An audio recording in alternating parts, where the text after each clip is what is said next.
मान लीजिए मैं जहाँ रह रहा हूँ वहाँ पे अकाल पड़ गया, खाने की कमी हो गई और 4 लोग हैं, ठीक है। 4 लोग में से 3 लोगों ने डिसाइड किया कि चौथे को मार देते हैं और उसे खा जाते हैं, ताकि हम लोग 3-4 दिन जिंदा रह सकें। मैं अपने 2 साथियों के साथ मिलके चौथे बंदे का मैंने मर्डर कर दिया और उसे खा गया, 3-4 दिन रहा, ठीक है। क्या यह ऑफेंस कहलाएगा?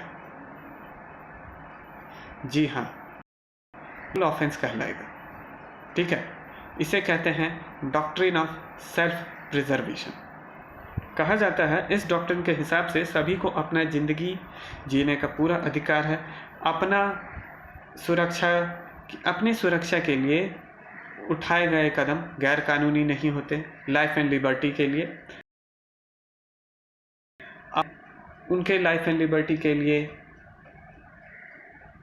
उठाए गए कदम ऑफेंस नहीं है, या फिर आपकी प्रॉपर्टी की सुरक्षा के लिए उठाए गए कदम ऑफेंस नहीं है।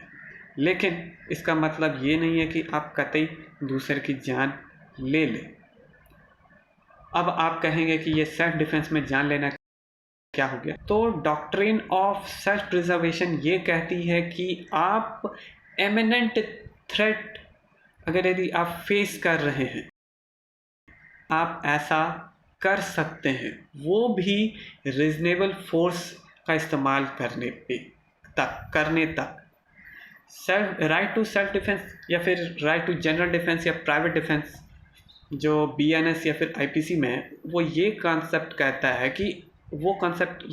कि आपके पर किसी ने हमला किया तो सबसे पहले आप वहाँ से भागो, ठीक है।